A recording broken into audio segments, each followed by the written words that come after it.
поздравляет Раиса Нуровича с 80-летием со дня рождения. И Президиум Академии наук принял решение наградить Раиса Нуровича Сагдеева золотой медалью Академии наук.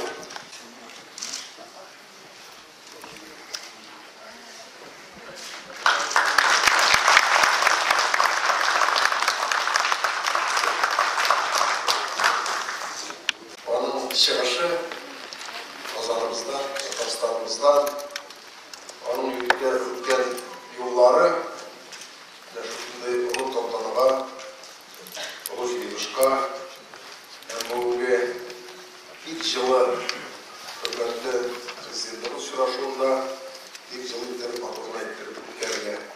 Здесь присутствует его брат, не знаю, татарларда айтылатын братишка.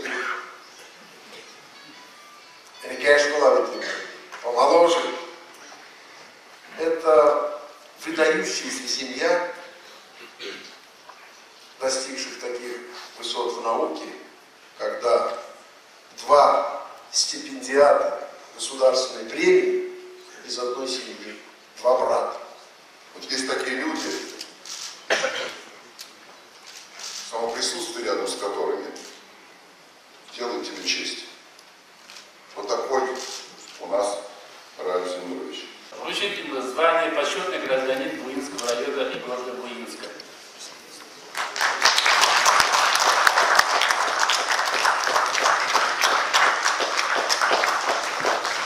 Я безмерно счастлив быть в Казани, Татарстане.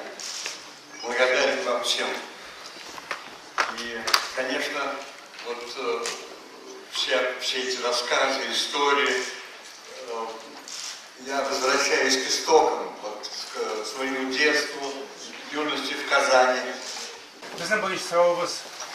Siz Amerika'da Tatarlarla aralashasızmı? Kimler bilen dostlarla münasebette Tatarca bu iki kelime siz oluşturma telegende olup siz araştırılıp söyleşilik kişi var mı? Да, конечно, извините, это буду отвечать по-русски. Я просто не хочу коверкать, активный язык не использую давно уже. Очень интересные есть люди, выходцы из татар в Америке. И у меня есть друзья среди тех, кто оказался в Америке гораздо раньше. Семьи там уже давно живут, уже поколениями.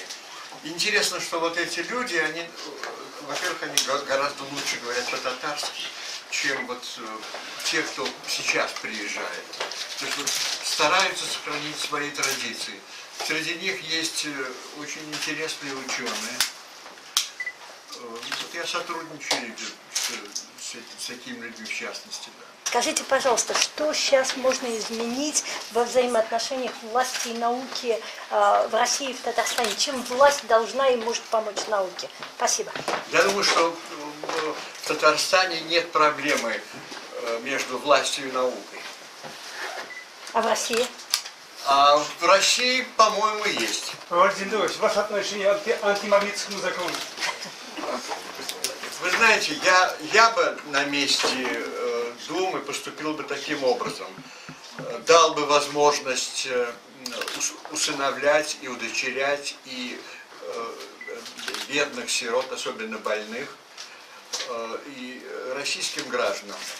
И если нужно, отдавал бы предпочтение, если за право усыновления того или иного ребенка боролись бы претенденты, скажем, иностранцы и российские, отдать предпочтение российским, пожалуйста.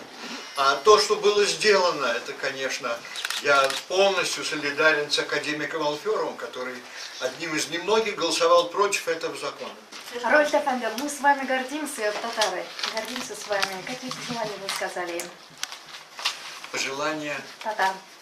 Татарам. Везде Я думаю, что... Есть, вы, наверное, везде встречаетесь. Я думаю, что вот это очень важно, чтобы сохранили мы, татары, свою этническую национальную идентичность. Это очень важно.